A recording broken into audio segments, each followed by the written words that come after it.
Thank you for coming to the session, Teaching and Learning. We have three panelists here today.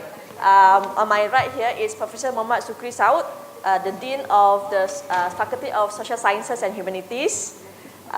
He is also the ex-Dean of the Faculty of Education. He got his PhD from Ohio State University. So we welcome Prof. Sukri on our session today. On his right is Professor Faiza from University Technical Melaka, UTM. I met her like a long time ago, and we met again this time. And she hardly remember me anyway, because I changed a lot maybe. Anyway, Prof. Faiza, Prof. Faiza, she's the director of Center for Academic Excellence and Scholarship at UTM. She also she got her PhD from the Queensland University of Technology, Australia, on multimedia education, right, Prof? Yeah. So, but her degree was in computer science. That's the special about what she's doing. And our beloved PM, Associate Professor Dr. Hayati Abdullah, yeah, she is our Director of Center for Teaching and Learning, UTM lead. I would really want to say this, that she is the recipient of Anugerah Pengajar Negara 2010. She's the first from UTM to receive such an award and recognition. So that's why all our three panelists here today are fit to be talking about teaching and learning. So before I start the session, I just want to give a bit of background. As you know that when we have the Pelan Pembangunan Pendidikan Negara, Malaysia for higher education, we have this one thrust to give different pathway, career pathway for our staff, right? So not just about research, but also open up other track. So in UTM, we have started this DCP, Differentiated Career Pathway. Prof, just for information, Prof, that DCP is a new criteria for, or like, it's like a new, what do you call it, planning for our staff, academic staff, to plan their future career, whether they want to be involved in research, in teaching and learning, in professional services, or leadership. That's why today in our forum we have these four tracks. They were discussed in this session, this forum today. So under the DCP, we have this teaching track. I think a lot of our academic staff thought that DCP for teaching track is all about the number of credits you have taught, right? It's like the more you teach, the more opportunity for you to get promoted under the teaching track DCP. We'll listen about that of our panelists, what they think about this during the forum. But before I go further, we have to understand that the teaching track for DCP is developed using developed based on the teaching excellence framework from the UK. So it's not like based on the number of credit hours that you think, or some of us think that that's the criteria for promotion. So that's why today we're going to listen to our panelists, what they think about teaching and learning, how we can excel, how we should view teaching and learning as academic stuff. All right? So I just going to take a seat and we can start the forum, okay? Now, first question for Dr. Hayati, for Dr. Hayati. As I said, you are the recipient of the academic Anugerah Pengajar Negara. But you obviously not start your profession in education. You did not, you didn't go through you didn't take like proper degree or master in education like some of the other lecturers. So what have you gone through in achieving what you have achieved in excellence in teaching and learning? Probably you can share to our young lecturer what have you gone through in the process of you getting to this point of your career. Okay, thank you very much, Dr. Fatin. Appreciate your kind introduction. Assalamualaikum. Very good. Is it afternoon yet? Not yet. Not yet. Yeah, almost afternoon. And that they call that as the graveyard hour, right? Okay, nonetheless. Yes, you are right. I am an engineer by qualification, but I am a teacher by passion. That is so true. And then you talk about my journey in getting that award for teaching in excellence. Um, there are two things I want to follow up on that. First is award, and then next is achievement that you mentioned. Okay, award. I'm going to speak in Bahasa Malaysia, Bahasa Melayu, okay? Hope you don't mind. Okay. I think I've shared this with others as well. If you have heard it before, just ignore it. Kita mengajar bukan untuk mendapat anugerah, ya. Tapi dapat mengajar itu adalah satu anugerah. Ya. That is how I view this award. Ya. So to me, having the opportunity to teach is a great gift from God, right? That is what I view. Yeah? And then when you talk about achievement, I never view that award as an achievement.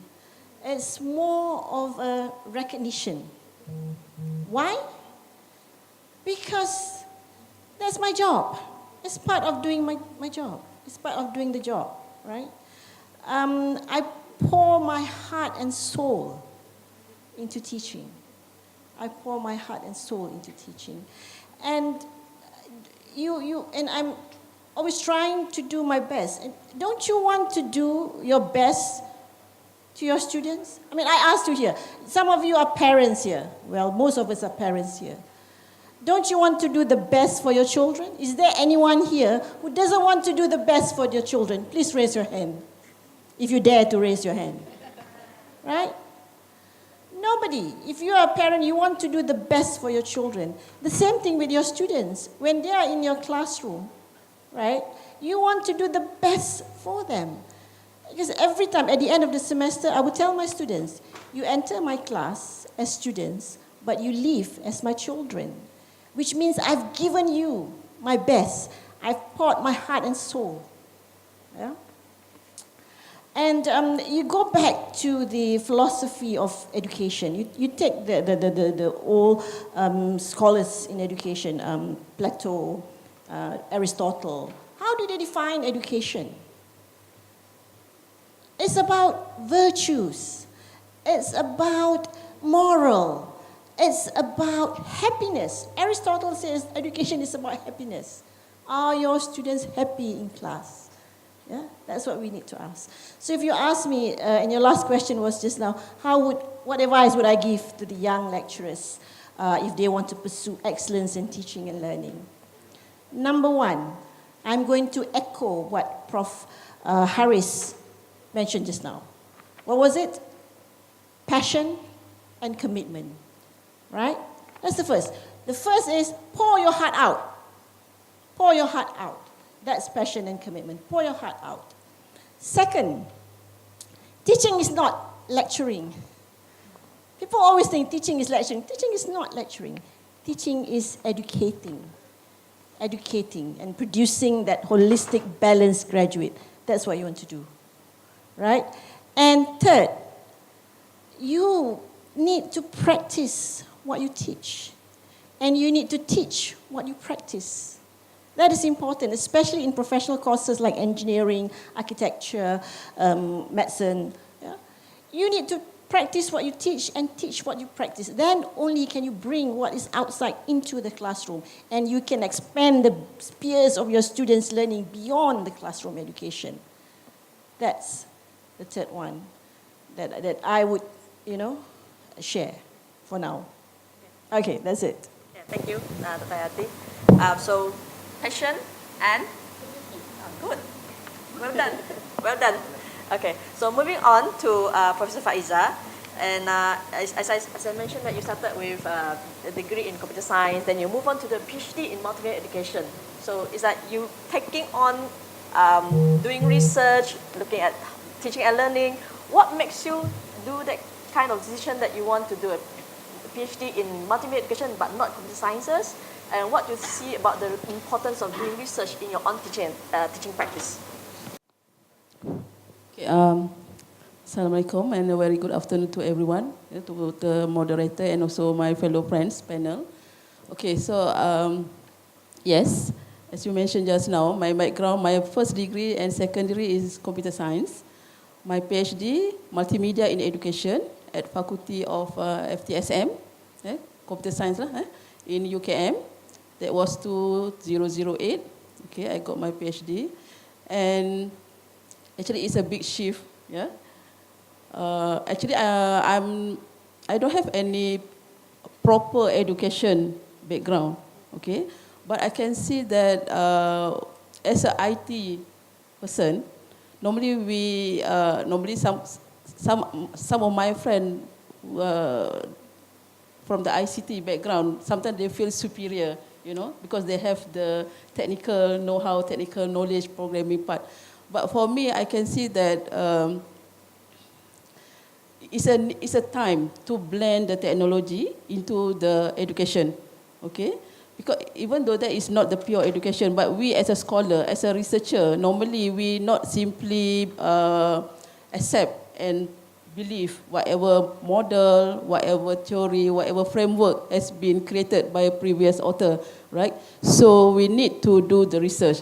So my PhD actually PBL, okay? So I did the innovation in PBL, looking at the problem scenario, the presentation, and also the problem solving part in PBL. PBL maybe it's not new. Yeah, it's starting from 1956 at McMaster Canada University. But then the beauty part is that I blend the technology, okay, and try to see how it could help in terms of Malaysian perspective for teaching and learning science, all right? So the technology part actually is just a tool, okay? So it still need the input, especially from the ID people, from the educators, okay? Macam human lah, macam manusia.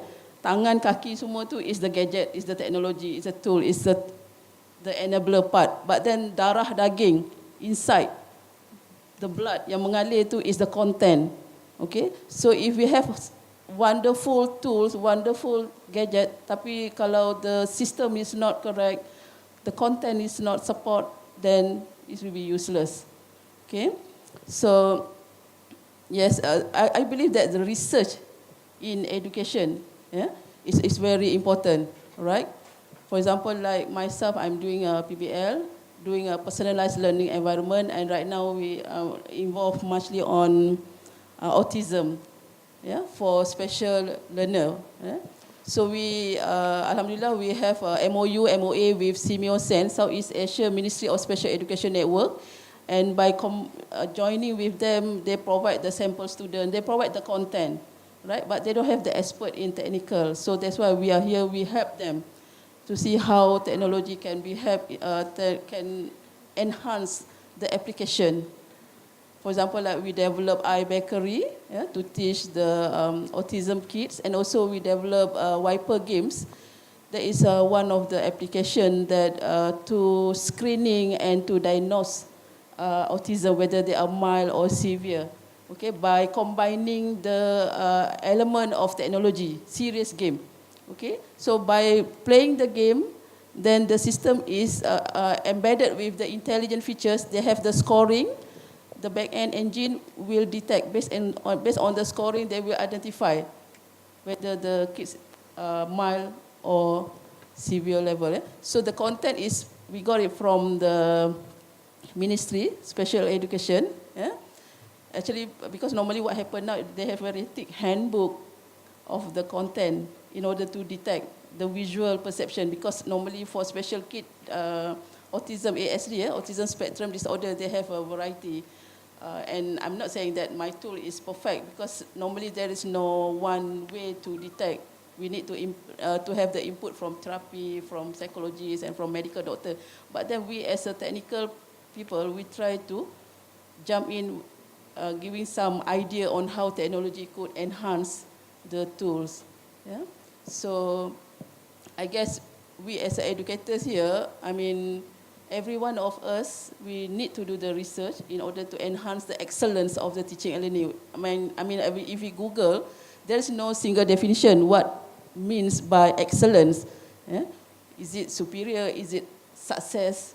So every one of us lecturer, especially we, like back home in UTM, those inspired educators track, every one of them have to do the teaching portfolio. What is your philosophy? What is your value? Okay, about your teaching. You must share that, because sometimes I don't want a teacher. Started this Yes, for career track. career track. Yep. Yeah, they already select inspired educators. Inspired education. Yeah, we do have inspired educators for teaching. For research is accomplished researcher, and then we have the service tu, professional tu. Okay, and then another one is leadership lah. Leadership tu you tak boleh pilih. That one is decided by top management. Slam like Sama lah, Slam like UTM. Yeah. Right. So those yang I tak nak you choose inspired educators because you don't have research or you are not the admin post, you tak pegang admin post. So I tak nak macam tu. So everyone, you have to declare what is the methods, what is the tool that you use in your, being a technical university, normally we need to have some tools, some methods. Okay, even no method also is a method, right, Prof?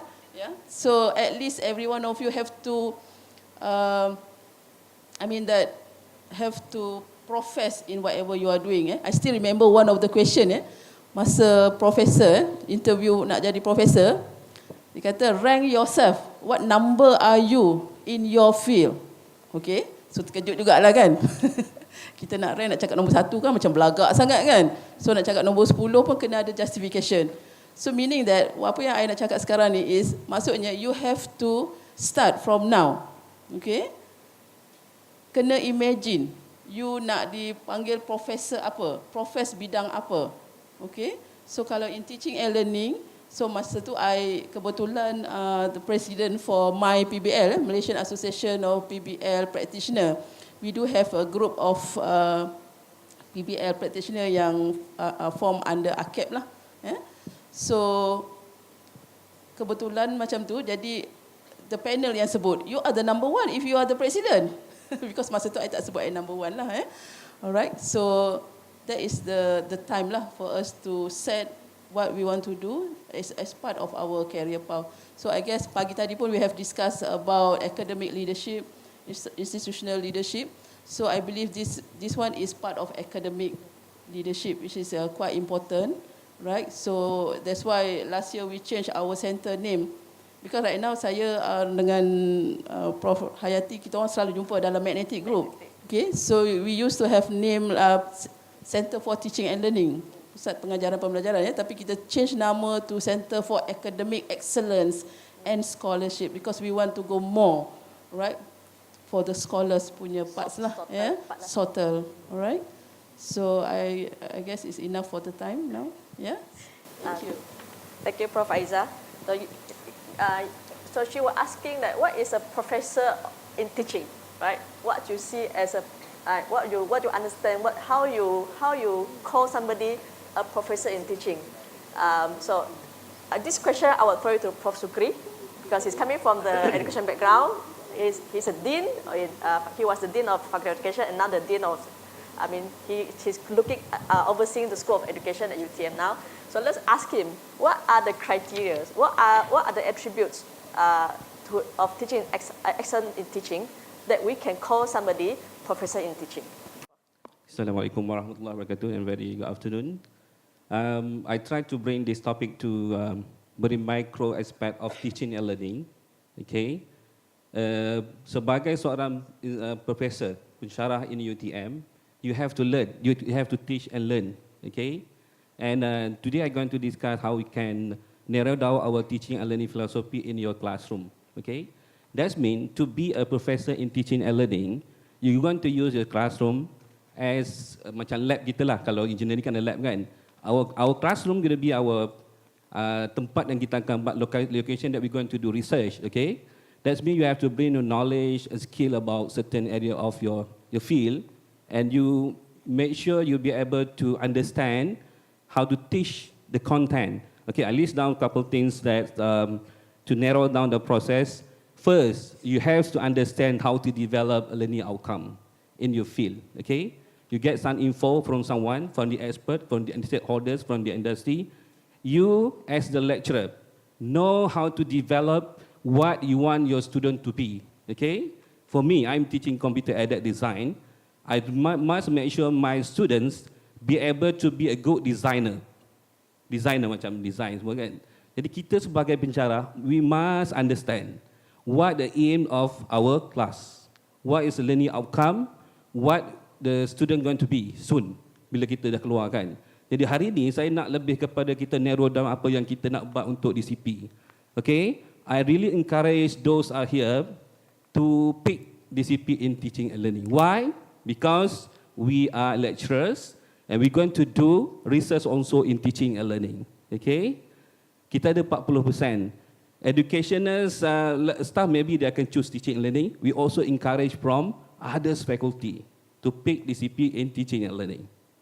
This is important for us to, because when you pick teaching and learning for your DCP, you're going to learn how to improve your classroom, how to improve your, the way to determine the content, okay, to develop the learning outcome, and also how to deliver properly to your students, okay.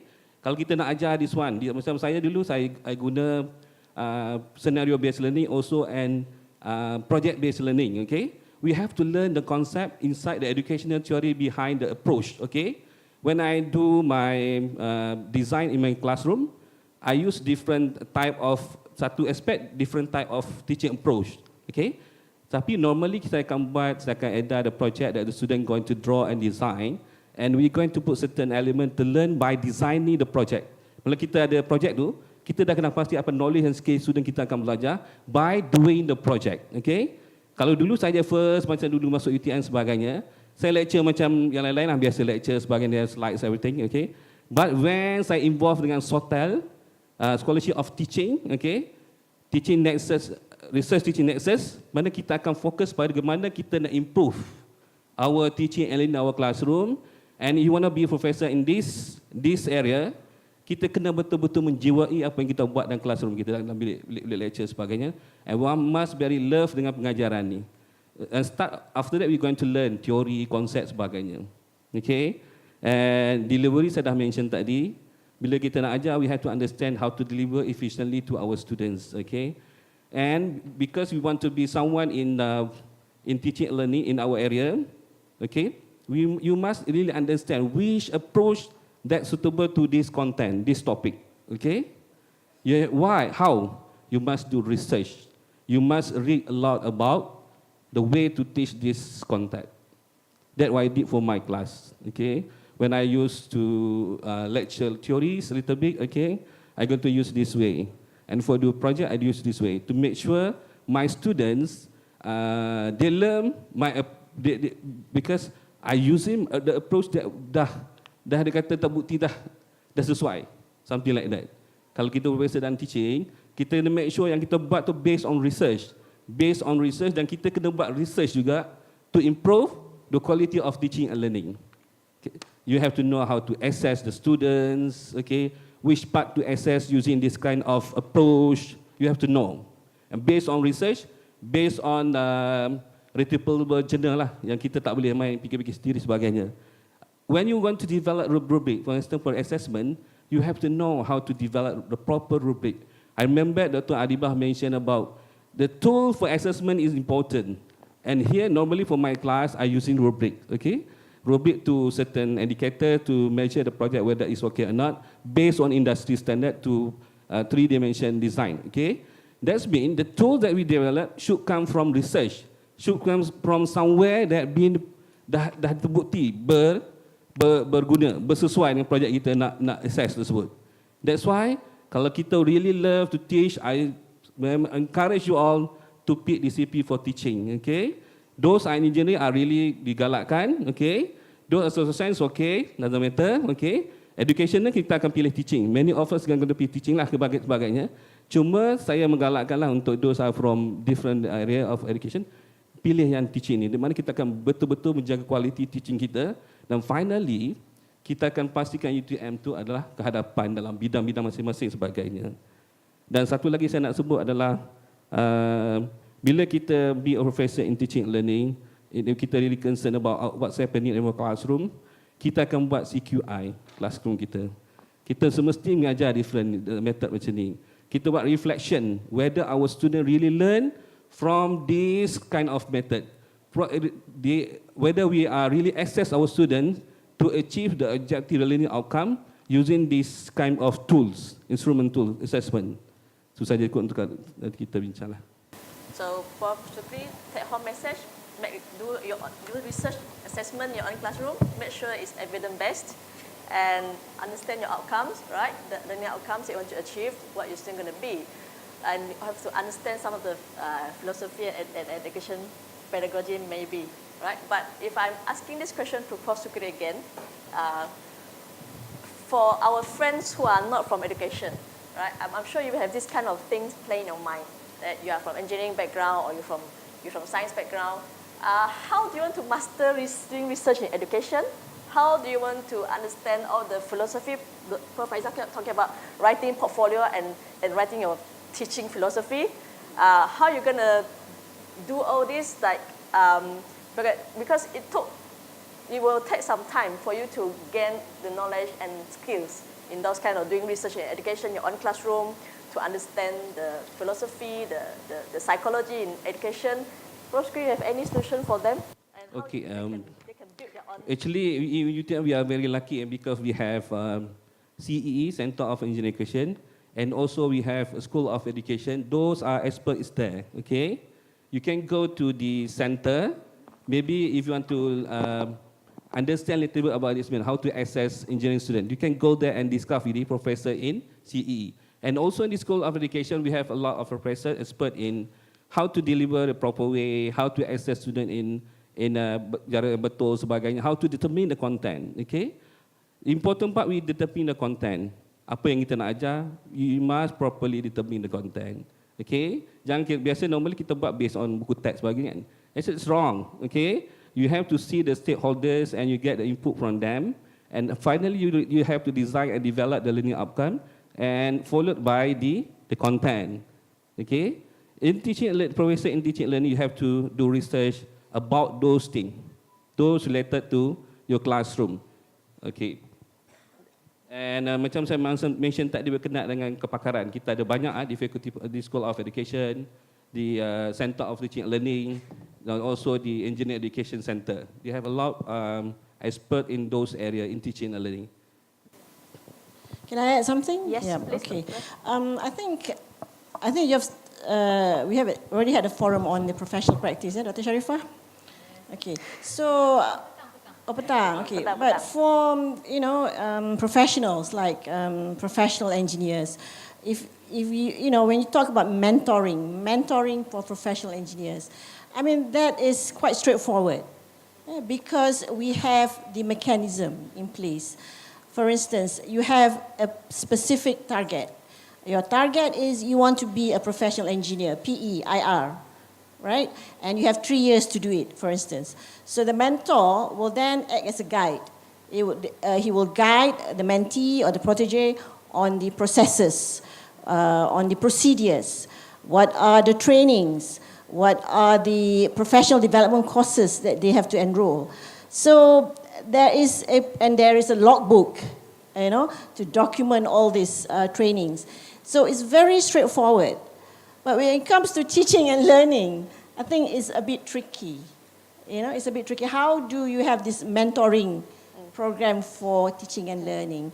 But I think what the initiative that we have done in UTM is to, firstly, we have set up a, we call it Future Ready Educators Framework, free.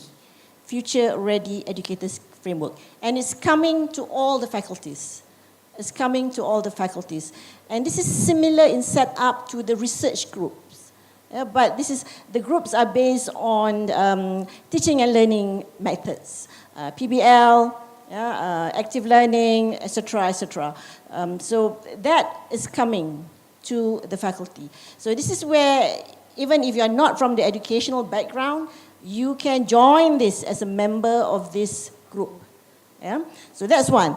Then in this group, they will have a group leader. That group leader can act as a mentor. To the other members. Okay, that's one, the Future Ready Educator framework that is coming to us. And then we need a system. Yeah? How do you document this? For the engineers, we have our logbook, no worries, right? But for the teaching track, yeah, how are you going to document all this? How are you going to show evidence? Okay, what we have done in UTM is to set up a system that's called Teaching Excellence System, TESS. Okay, TESS. That has been launched recently. This is where the evidences that you can show. Yeah? For instance, Prof. Aiza mentioned teaching portfolios. And then what else? The reflections, yeah, course files, etc. These are in the TESS. Yeah, it's in the TESS. And we are going around the whole university. We are having roadshows to explain to the academic staff how to use this teaching excellence system.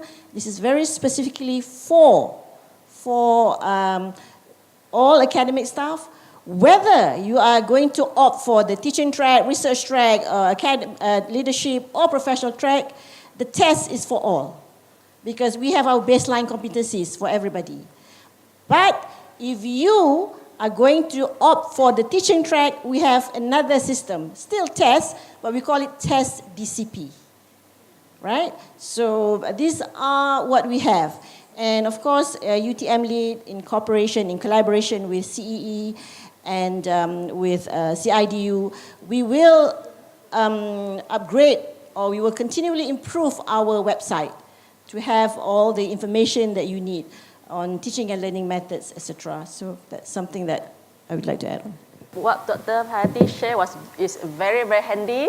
I mean, we are trying to facilitate and help our academic staff to be excellent in teaching. So you have the test, we have the FRE, the free, and we have the test DCP. All these systems are going to be in place so that you don't miss out all the criteria, all the things that you need to make yourself excellent in teaching. That's to help you. But again, coming back to Dr. Hayati said about patience, commitment, and Prof. Shuki talked about knowing how to do research assessment and understand the pedagogy.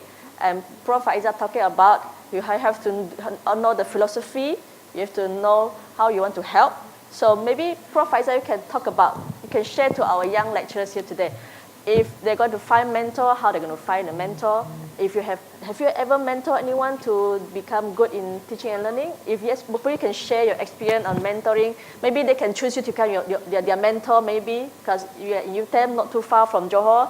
Now we can just email and whatnot. So maybe you can share what you can do to help our young lecturers to become good in teaching. Okay, thank you for the question. Before I answer to the question, maybe I try to add a little bit from our two panels just now. Okay, for UTM, we are technical. Okay, being a technical, sometimes they would prefer to talk with machine compared that to human. But most of the time, when we read a management, people, that is the most entity, the most important entity, right? So if we treat our education as a business entity, we are liars with people. Yeah? Our client, students, our stakeholder, parents, they are all people, right? So lucky or not, technology keep changing very fast, we cannot control, but then we, as an expert, yeah, so-called expert, we need to do the research. And also we need to believe in ASK. Yeah? A is attitude, K is knowledge, S is skill, right? So, I mean, like from UTM, whatever subject, even mathematics, we have lab session. Even language, we also have lab session. Even TITAS, okay, all the subject must come with hands-on. Okay, so you have to walk your talk, yeah. As mentioned by Prof. Yati just now, yeah, kena tunjukkan. All right. So normally what we do is we start by profiling. Okay. After we do the profiling, and then kita tengok apa gap, apa lagi training needed. For example, like you choose to be the inspired educators. So in all the subject, all the training list in my center, we already map that to the track, Alright, for example, like for educators, they need to sit for certain module in order to be professed, to be so-called expert in OBE. So they have the module 1, module 2, module 3. Because we are not the body that could, bagi certification, kita tak boleh. Tapi kita claim dia sebagai trainers, TOT dalam campus lah. Sebab kita nak createkan the community of practice. So that nanti kita boleh, for example like my TNCA punya one of the challenge dia bagi kat I, dia kata contoh USIM USIM kita ada Ustaz Don. So boleh tak UTM nanti kalau PBL aja orang cakap okay Prof Aiza. Kalau you di sini contohnya CPBL Prof Khairia. Okay? OBE. So kita ada orang-orangnya. So maybe we need to be part of orang-orangnya. Tapi kita kena plan lah. So after the profiling, kita identify the gap and then we put you into the talent pool for academics. Academics punya leaders lah. So then kita groom you. That is by design. Kita tak nak by happen. It just accidentally I termasuk dalam bengkel tu and then I jadi expert. No, dia tak work that way. Okay? So maksudnya by design tapi kita kena berguru. Kita tak bolehlah memandai-mandai kan. That's why the mentoring. I myself, I ada 4 mentor lah yang very closely work, yang sama-sama dengan I involvekan them dalam my grant, my publication, my research, and I bawa dia ke mana-mana, my shadow. So, seorang dah dapat Profesor Madya, Alhamdulillah, last year. Okay, so yang itu rezeki. Kita tak plan pun untuk dapat that promotion tu, tapi it come with. So, that is the peranan of mentor. Dia need a chemistry lah. Macam orang nak kahwin. Prof kan? Kalau orang nak kahwin, arrange marriage sometimes it doesn't work. Sebab dia both mentor and mentee kena ada chemistry. Asyik mentor je cari mentee pun it doesn't work. Okay? Sebab mentor pun busy juga. Right? Yalah kita ada juga masa-masanya. Tapi kita kena ada ASK tadilah. The attitude. Sometimes it's not easy. Right? Kita nak baca, kita nak be a problem solver. In fact, kita pun jadi academic advisor for our student. And now kita working with our colleague. Tapi peranan kita sebagai mentor, sometimes it's just a lip service. Kita tak ada formally, kita form. Dan kita tak ada systemickan benda tu. So that's why sometimes it's not easy to measure. Unless dia jadi KPI for professor. We did last year macam tu, Majlis Profesor UTM kita jadikan salah satu KPI to measure professor punya ni is berapa banyak mentor, mentees yang dia terlibat. How many mentee dia yang get promoted for example. Tapi dia on paper lah. So for myself, mentor, I tak ada mentor, specific mentor. Tapi I ada so-called icon lah. Yang I selalu refer for whatever hard time decision yang I kena buat, I selalu refer to my Prof Syahrin, I punya Naib Chancellor lah, dan juga my ex supervisor, Datuk Halimah Badiul Zaman. Maybe some of you kalau boleh Google lah. Datuk Halimah Badiul Zaman very soft spoken, very motherly, very, sebab kadang-kadang mentee ni dia nakkan that value. You kalau terlampau bossy sangat pun tak boleh juga. Sebab kadang-kadang kita deal with people, human. It's a very subjective, especially for kami di UTM ni. Kalau ikut komposisi for the staff, we have about 900 academic staff and 60% is yang millennial punya ni, yang digital age punya ni kan. So kena handle them very ni lah, sebab some of them are strawberry punya gen ni, yang cantik, manis, merah, melekit, tapi very fragile. Okay, kalau kita tak handle with care, dia akan lemau lah kata orang Melaka. Okay, so gen-gen yang macam ni lah yang kalau kita bagi dia buat benda yang dia minat, dia akan go all out. Okay, so that's why sometimes kita ada kerjasama dengan AKAP juga. Prof Ismi ada mention this morning about the academic and institutional leadership. So all the universiti awam, kita ada talent pool, those yang pegang talent pool dekat setiap universiti, macam UTM, saya dan juga pendaftar lah. So kita ada training and we set the 15 set of competency. So dalam tu ada banyak sub kompetensi lah, yang functional competency, core competency, generic competency. So all those kompetensi itu kita mapkan dengan profiling dekat universiti. So now we already embark on the journey. So we target by this coming June, kita akan dah start dah ada the list of the talent pool. And another one is I want to share is iPro. That is integrated profiling. We do have system tools yang is based on online application yang dalam tu dia dah ada intelligent engine yang dia boleh read the scoring and then dia boleh identify how readiness you are to be the managerial, how ready you are for the academics punya parts lah, your decision making skill, okay, what type of person are you. So yang itu kita dah ada. So kalau interested, Prof Ahmad Rozlan, she's the project manager and I'm co-researcher dalam situ. So again, it's a research. So saya support balik apa yang Prof Shukri mention just now. Research. So it's happen everywhere. Even kalau kita tengok talk show yang hebat tu Oprah. Oprah pun bila dia nak buat dia punya kerja pun dia still do a research. Dia interview so many people out there in order to get the right findings. Maybe kita akan ada benda-benda yang akan datang, educator 4.0, 5.0, 6.0, kita tak tahu. So now people are talking about adaptive learning. Macam mana kita nak buat on the tak ada lagi exam. Sebab kan sometimes student pun dia question. Dia pun dah jemu juga dengan yang one size fit all. Maybe ministry now they are working closely with MQA. They try to see how they can give transfer credit for those MOOC punya subject. So that nanti student dia tak payah ambil 14 weeks punya subject. Maybe dia ada pre-test in advance so that dia akan tengok maybe dia kena ambil 2-3 modul je. Okay, the rest is dia buat professional punya course. So benda tu is organic dan dia evolving. So we as a lecturer, we as a scholars kena buat research dan kena bersedia. Bila kita kata scholar, maksudnya bukan setakat cari maklumat dekat Google Scholar, itu scholar juga. Alright? Because sometimes I marah betul kalau student reference dia Google Scholar dengan wikis. So that is not enough lah. Alright? So I guess I don't have to explain that, all expert here in term of the research. Tapi maksudnya being inspired educators track, we still have to do research. And one of point yang I nak share sebelum I stop, most of the lecturers engineering yang buat material apa semua ni, kadang-kadang dia tak tahu macam mana. Sebenarnya dia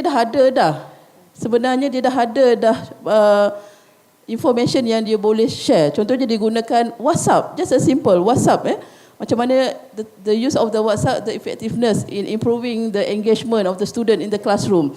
So kita minta dia dapatkan feedback daripada student. That is also research already. Sebab kadang-kadang orang yang bukan education, sometimes dia nampak perkataan research is very very big. Something yang aku tak boleh buat. Aku orang engineering. Saya still remember first time I ajar PBL pada masa tu all the professor lah. I baru balik PhD. And then profesor tu bangun, dia kata, this is all bullshit. Terkejut saya kan, sebab profesor yang cakap, I masa tu kecil lagi lah kan, sekarang dah besar, besar size. So PBL is nothing, menyusahkan dia kata. Okay, I kena marah dengan student, dia kata lah. So I cakap, Prof guna PBL, okay. So Prof gunakan problem solving step yang mana satu? Prof guna FILA ke? Sajalah nak pancing FILA tu apa? Dia tanya saya. Patut saya tanya, Prof buat PBL macam mana? Rupanya dia bagi yang soalan at the back of the question tu, dia bagi pada student and end of 3 weeks come back to me with the answer. Okay? Sebab dia punya self learning tu tak ada, scaffolding tak ada. So dia sepatutnya ada problem scenario, semua tu tak ada. So saya cakap, Prof, cara Prof buat tak betul.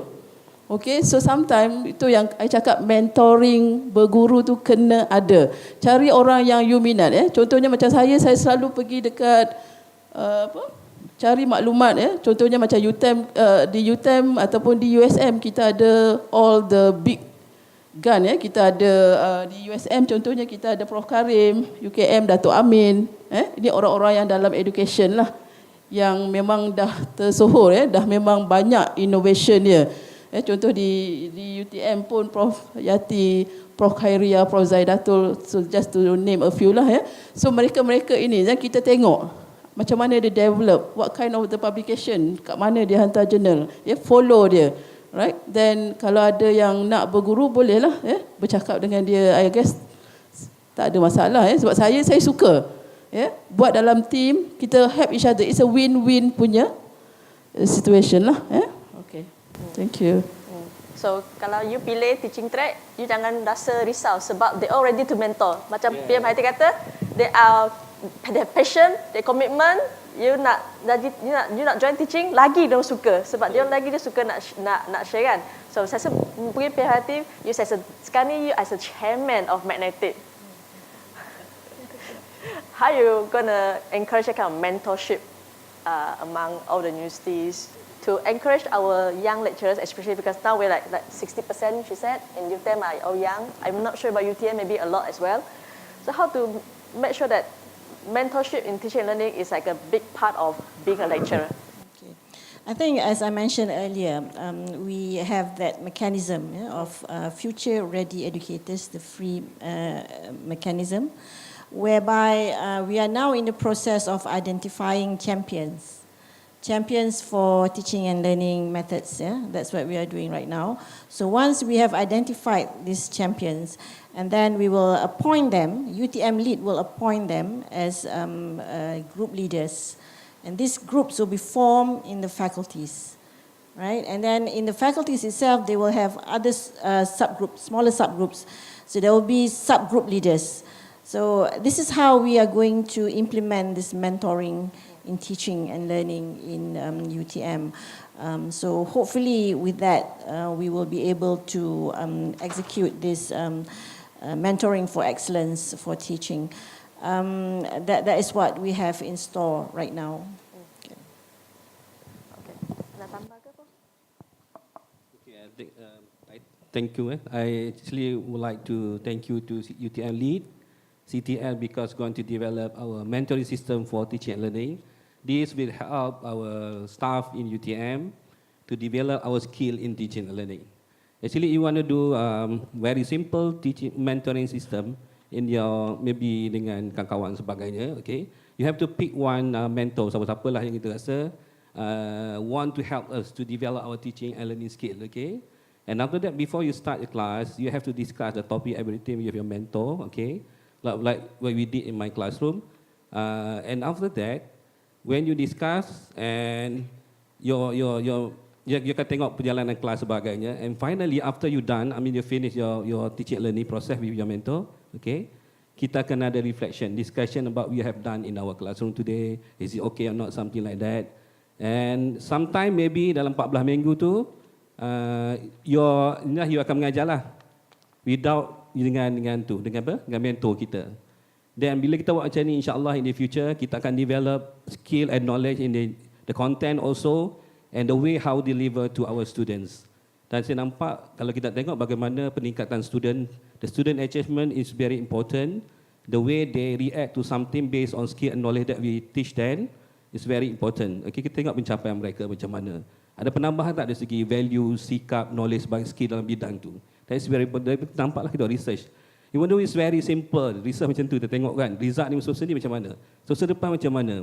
Dan kita nak buat different method, we can write papers. Kami daripada Educational School of Education, kita write paper on how to improve teaching and learning in certain areas. Kita memang macam dah biasa. Cuma kita nak galakkan semua, kalau those are interested in teaching and learning, you can pick this DCP teaching and learning, but kita akan buat research bersama-sama dengan bantuan UTM League. Kita banyak so many short courses sebagai untuk develop research skill in education. Di situ kita nampak kita akan increase the quality of teaching and learning UTM, dan insyaAllah in the future we're going to have the mentoring system that going to be developed by UTM and UTL, dan kita akan kukuhkan lagi pelaksanaan. Maksudnya graduate yang kita keluar nanti, insyaAllah can be better, can be nampak comparison antara universiti sebagainya. I think through these teaching and learning groups that we are going to set up under the free framework, then these groups can identify what kind of trainings is required, and then we will do it in UTM Lead. Will then conduct all these trainings. But I believe there are also some mandatory, perhaps, courses, if I want to say, if you are going to opt for teaching tracks, research tracks. Correct me if I'm wrong, Dr. Sharifah, is that right? We will have some mandatory courses. I think they have decided on the number of hours already. Yes. Yeah? So if you are going to opt for certain tracks, then you will have to attend mandatory courses training, and that will be also carried out by UTM Lead. What about in UTM? How many hours do they have for this kind of trainings? Okay. Every one of them after the profiling, right? So the basic is khusus asas pengajaran, alright? So dalam khusus asas pengajaran tu dia ada all the 7 P's punya elements lah, all the bakul-bakul tu, okay? So daripada dekat situ, and then those yang pilih inspired educators tu kita ada beberapa khusus yang kita dah mapkan, okay? Dan juga kita mapkan according to grade, like professor. Maybe yang dia ambil untuk, dia tak ambil lah yang introductory to OBE. So maybe dia ambil yang CQI punya, yang advanced OBE punya parts. So maksudnya the mapping tu kita dah buat, kita dah table, dapat approval from the Senate University. Dan sekarang ni memang kita ke arah yang tu. Sebab ada case yang last dia datang khusus di pusat pengajaran is 2012. It's very long time ago. So maksudnya dia datang for the sake of CPD saja. Sepatutnya benda tu tak berlaku lah, sebab dia tak nampak the continuity. Kenapa kami perlu datang khusus-khusus? I'm very happy to see ramai yang datang khusus-khusus yang macam ni. Kalau macam kami, dia depends. Dia tengok juga siapa. Kalau speakersnya dari luar, bomoh luar ramai. Tapi kalau speaker orang dalam, tak nak lah, boring lah, itulah semua. So bila dia dah cukup CPD dia untuk pengajaran, then dia tak datang. Dan itu yang universiti nampak, dia minta kita tengok bagaimana kita nak buat by design. Even kalau macam UMP, kalau I boleh share sikit, Pahang, they have the destiny by design. That is, yes, destiny by design. So dia punya visi, Datuk Daing, so maksudnya is very big, destiny by design. So maksudnya everyone, every individual lecturer, but make it admin ke, academician ke, semua kena contribute dan semua itu dikira. So macam apa yang diorang buat sharing session, sebab mereka telah laksanakan the pay for performance system. Right? So maksudnya macam kita, whatever yang kita datang classroom mengajar semua tu is all basic. Yang dikira adalah yang above yang tu. Okay? So you memang dah dibayar gaji dah untuk mengajar, tak payah kira dah yang tu. Buat paper basic 2 tu is basic. Okay? Tapi yang dikira adalah apa yang on top of that. Contohnya kalau untuk admin pun, you kira berapa banyak meeting you pergi pun tak dikira. Dia kira hasilnya. Maybe you keluarkan the policy paper. Itu yang dikira. Output. Tapi macam kita sekarang ni, most of the university, 20 university, kita sometimes compete each other because of the numbers, the ranking. Okay? End of the day, dia tak kira you professor ke, tak kira you pegang post ke, paper berapa, journal berapa. Right? So sometimes benda-benda tu lah yang menyebabkan we busy with the outcome, not the impact to the society. Okay, for example, like kita buat on, macam saya, I buat on the autism punya project. Maybe for some people, apalah you buat benda-benda macam tu, tak untung. Saya pernah dengar perkataan tak menguntungkan. Tetapi I still remember, this is a word from Prof. Sharin sendiri. End of the day, di akhirat besok you akan ditanya ilmu you tu apa yang digunakan untuk society, untuk ummah. So itulah sumbangan kita. Kita bantu kepakaran kita dari segi teknologi, kita bantu untuk detect autism tu daripada awal supaya dia punya plan pendidikan dia tu betul. Sebab autism ni dia bukan penyakit, tapi dia boleh dirawat. Kalau 18 bulan saja baby, kita dah boleh nampak dah dia punya simptom-simptom tu. Kalau dia tak boleh respon eye contact, dia ada banyak lah itu ceritanya, itu kena panggil saya on autism punya topik lah. saya boleh bawa the tools. So it's very interesting nak mengkaji benda-benda yang very unique. Sebab kalau kita tengok banyak tokoh-tokoh di negara yang berjaya, and they are dyslexic, they are autist. So kita yang normal people yang ada dua mata, ada dua telinga, cukup sifat ni, kadang-kadang kita patut malulah. Itu nasihat untuk diri saya jugalah. Alright. Okay. I think following up on what Prof. Izzah said earlier, I think there's one point that we have not mentioned here in this panel, is that innovation. Even in teaching and learning, there needs to be innovation. Because there must always be a desire to do things better. And that's how innovation is born. So I think innovation in teaching and learning is very, very important as well. I agree with Dr. Haiti, and I think that would conclude the forum just for this session before Q&A. But the innovation part really is very important, because if you are like what Dr. Haiti said, if you're really passionate in teaching and learning, you will want to do your best. By doing your best, they actually improve. That improvement is what we call innovation. So this also among the criteria. Like in UTM we have inspiring teachers, right? Educators, sorry. And in UTM, the DCP for teaching track, we have scholarly educator or scholarly teacher, or institutional or national leader in teaching and learning. So these are the paths that you can take on if you are really interested in career in teaching and learning under the DCP. So I would like to open the floor for question. If you have any question, our experts are here. Question please, anyone? Okay, Dr. Kamal, can see you coming up now.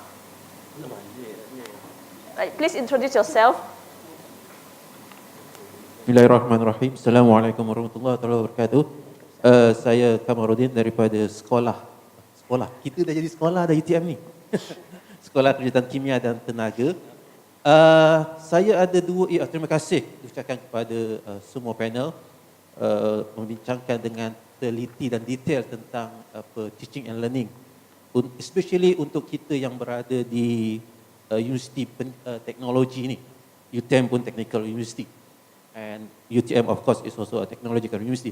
So saya akan membawa dua isu di sini yang saya rasa berkait rapat dengan kita dan juga pelajar kita. Yang pertama, isu ini berkaitan tentang, kalau boleh saya tanya open kepada panel kalau boleh, dan juga kalau boleh kepada rakan-rakan yang ada di sini supaya kita reflect. Sebab saya dapat soalan ni yang mengatakan, adakah seorang yang baik ataupun excellent dari segi research ataupun the good researcher adalah seorang pengajar yang terbaik. Is a good researcher a good teacher? So saya open soalan ini kepada semua, termasuk juga rakan-rakan di sini, untuk reflect dan tengok keadaan kita di UTM ni ataupun di UTM. We are go on the research. Semua pergi kepada research, semua buat research. Tetapi adakah a good researcher ni is a good teacher? Alright, itu isu yang pertama. Isu kedua berkenaan dengan pelajar kita. Kita ada bermacam-macam teknologi in teaching and learning. Okay? Ada yang bersemuka, ada yang tak bersemuka langsung. Ada yang guna 100% teknologi. Okay? Sampai ada virtual, tak ada pun apa yang kita panggil ni sebagai adab berilmu, berguru. Okay, adab berguru. Sebab click online, learn by yourself, and then do the assessment. Okay, so sebagai acuan kita sendiri, bangsa Malaysia ni, so especially yang Muslim, kita panggil adab berguru. Okay, adab berguru. So bila kita nak menimba ilmu ni, adab berguru ni kena jaga. Kena ada guru, kena ada pelajar, kena ada murid. So, memandangkan kita dah nak menggunakan teknologi yang canggih-canggih ni, so saya risaulah nanti apa yang akan terjadi dengan pelajar kita nanti. Apa yang kita panggil, saya tak naklah benda ni berlaku in the future seperti apa yang telah orang-orang kita dulu dia ada dalam pantunnya yang berkata, berburu ke padang data dapat rusa gelang kaki. Kita tak naklah nanti berguru kepalang ajar umpama bunga kembang tak jadi nanti untuk anak-anak murid kita. So ini pun isu reflection juga. Okay, isu reflection. Okay. Okay. So kalau boleh reflect these two issue. Okay. Kalau boleh yang lain pun kalau boleh reflect, terima kasih. Okay, masih ada Kama. So I open to any of the panel if you want to answer a question. Any question can be both or just one of the question. I think Prof. Faizal will be very suited to answer the technology part, right? Because you on that. So maybe Prof. Faizal to respond. Okay, terima kasih kepada yang bertanya. Okay, so saya ulang sikit lagi. Teknologi is just a tools, okay, enabler. Maksudnya the main important entity here are person, the teachers, the educators, the lecturers. Okay, so betul adab berguru memang kena ada gurunya lah. Tapi kehadiran guru tu tak semestinya face to face. Maksudnya kalau dalam MOOC, contohlah, kalau dalam MOOC punya setting pun sebenarnya boleh je kalau student tu nak menipu, betul tak? Sebab dia berada di luar, dia self-learning. Okay? So that's why for me attitude is perkara yang kita kena highlight. Bukan saja kepada student, juga kepada lecturers. Ada juga lecturers yang dia buat blended learning. Tak pernah masuk kelas. Blended je dari awal sampai ke hujung. Okay? Dan bila kita dapat feedback daripada student, teaching evaluation, barulah kita nampak komen. Tapi that one after dah week 12 baru kita dapat feedback. Daripada awal tu kita tak dapat. Dan bila kita kaji, rupanya student tak faham. I guess maybe you ketawa tadi agaknya berlaku lah dekat sini. Tak berlaku. Alright. So that's why kadang-kadang macam kami di UTM kita ada buat macam Google Scholar punya graph. Every semester kita monitor teaching evaluation from student. So dalam teaching evaluation tu kita melihat dari semua aspek. Dari segi pedagoginya, dari segi kontennya, readiness of the lecturer to the classroom, how the engagement berlaku. Maksudnya walaupun kelas tu run face to face ataupun berlaku secara blended, kena ada control, kena ada reflection daripada student. Okay, so maksudnya memang kita ada kamera. Every week kena isi evaluation. Evaluation tu kita biasanya buat week 12. Maksudnya kalau subjek tu yang bukan team teaching, kita buat sekali saja. Okay. Sekali saja. Masa pra pendaftaran untuk subjek the following semester, every student must fill up that form. Lepas tu baru dia boleh buat registration next following semester. Kalau tak, exam slip tak keluar. It's a must lah for student. Sebab student pun kadang-kadang dia tak baca soalan pun, dia tanda tik-tik-tik aja. Itu pun satu jugalah. So back to basic attitude. Semua kena, it's just a ecosystem lah. Maksudnya every entity, every subsystem tu is must cooperate. Dan dia kena complement to each other. Right? Sebab walaupun kita ada kamera, sometimes still boleh cheating. That's why sometimes kadang-kadang kami pernah dimarah oleh pusat komputer, pengarah pusat komputer sebab kita ajar topik hacking as part of the computer science. Memanglah kita ada topik hacking tu. And yet student, they test dia punya knowledge by hack the computer system. Dia ubah result. Capai outcome. It's a real... Capai learning outcome kan. Okay. So, for us, kita yang lecturer mengajar kan, dalam mesyuarat senat ni masa tu, kenapa korang ajar? Tetapi kita ada justifikasi. Kalau kita nak prove student kita belajar, learning outcome kita tercapai, and then bukanlah maksudnya dia tak etik, tapi maksudnya dia menguji. Kalau you punya firewall tak bagus, bukan saja student UTM boleh hack, sesiapa kat luar pun boleh hack.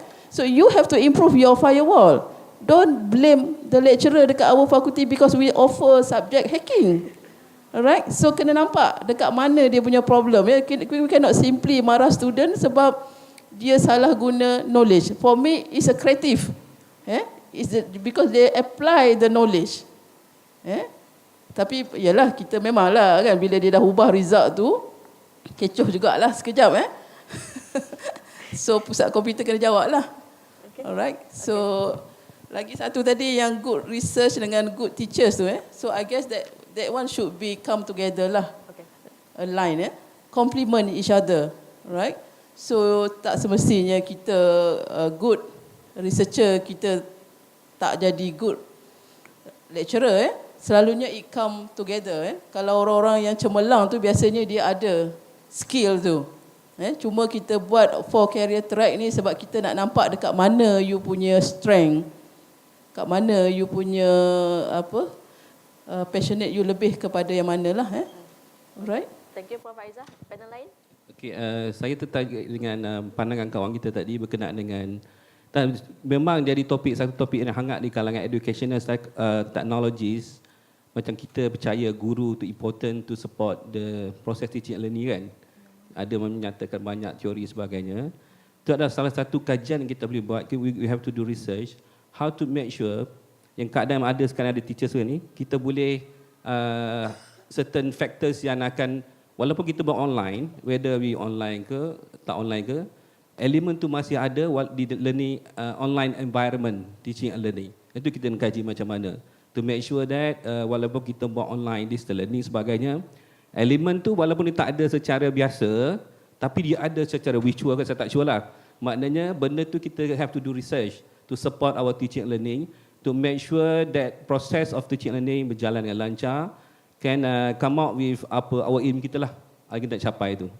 Dan saya setuju dengan itulah Prof, berkenaan good researcher can be good teachers also. Okay, when you do research dan you kaji your area sebagainya, you lepas tu kita ubah the content, such as kita ubah, katalah semasa ni kita mengajar material dan sebagainya, kita bila kita buat research, kita find something about our area, okay, and kita bring the content that kita dah buat research tu, and we teach our students. Dan kita akan improve our content. Remember that I mentioned about we have to really know our content.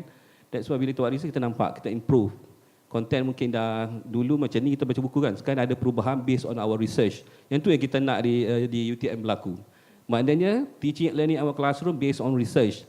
Sama ada the learning process, determine content, also proses berlaku based on research. Dan kami percaya bahawa research itu akan bagi manfaat yang banyak kepada teaching and learning. Maybe they want to listen to Dr. Hayati's response. Saya tertarik dengan pantun. Saya tak pandai berpantun. Panggil pantun 2 kerat boleh? Beli juga. Tak adalah, it's not pantun.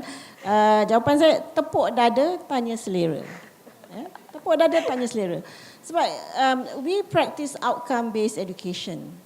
And what is the first principle of OBE? Is clarity of focus. Yeah? So the learning outcome, students should be able to, okay? So no matter how, whether you use technology or not, the learning outcome must be achieved. That is number 1. So we don't have to worry about Malaysia banyak sangat cuti, tak sempat habis syllabus, right? Because we don't focus on finishing the syllabus, we focus on achieving the learning outcome, the students achieving a learning outcome. So even if you use MOOCs, I'm sure there are interactive. Because in MOOCs pun dia mesti ada interactive punya mode. So you can do video conferencing. But of course, I agree with you. You know why I agree with you, Dr. Kamaruddin? Because I miss my mooncakes. Mooncakes. I miss my mooncakes. Years, 30 years ago, when I first started, more than 30 years ago, when I first started teaching in UTM, every mid-autumn festival, I think Dr. Fatin would know, right? The Chinese, they would celebrate the Mid-Autumn Festival, the end of the harvest, by presenting mooncakes, because that is the time where the moon is the most roundest and brightest. So that's why the mooncake is rounded. Did you know that? Okay. So every mooncake festival, because there were no WhatsApp at that time, so I would have, my room, my office is full of mooncakes. The table is full of mooncakes. The sofas were full of mooncakes. The students will bring mooncakes to me to show their appreciation, because they come to my office and we talk, like humans. We don't communicate through machines. But now with e-learning, with WhatsApp group, and etc., I miss my mooncakes. No more mooncakes. So, but of course, you have to make up somewhere else lah. That's one. So tepuk dada, tanya selera. Yang penting learning outcome achieve. That's number one. That's OBE. Now, the second one, adakah seorang yang excellent dalam research juga seorang pengajar yang terbaik? Kalau dia boleh, the excellent researcher can inspire the students, yes. Because how do I define a great teacher? A great teacher inspires. So if you are a great researcher and you publish and you can inspire your students, I want to be in the classroom. I'm sure students will be, running to be in your classroom. So if you can inspire your students, there you go. But then again, just a note at the end, passion, it's all about passion and commitment. And you cannot force passion. I learned this from the drama. Which drama? Semalam drama Bila Cinta Itu Pergi. Fahrin Ahmad. Dia kata cinta tidak boleh dipaksa. Sama juga dengan passion. You cannot force passion. Yeah? You cannot force passion. Right? So it has to be in you. And I hope that it is in you when you choose to be a lecturer in UTM. That's my last remark. Just maybe the question from Dr. Kama, maybe you got the pickup line from our TNCPI, asking that probably we have the teaching research nexus. Maybe that would be the answer towards that. And number two, I think just to respond to your question, I think we don't always have, even if it's 100% online MOOC teaching and learning, we still have to be beradab to our teachers by not membawang MOOC dia tak bagus. That's one thing lah. So maybe that one way that we can return the favor by promoting the MOOC, for example, to our teachers. If we think the teacher, the lecturer is very good in teaching using online, whatever. But anyway, PM Dr. Hati summarized it very well. So I don't think I want to do any summary for our session today. I want to thank all of you being here until 1 o'clock, which is, I think, a big applause to all of you. And also a big hands to our panels today for doing good job in explaining, especially you can see the passion in their eyes,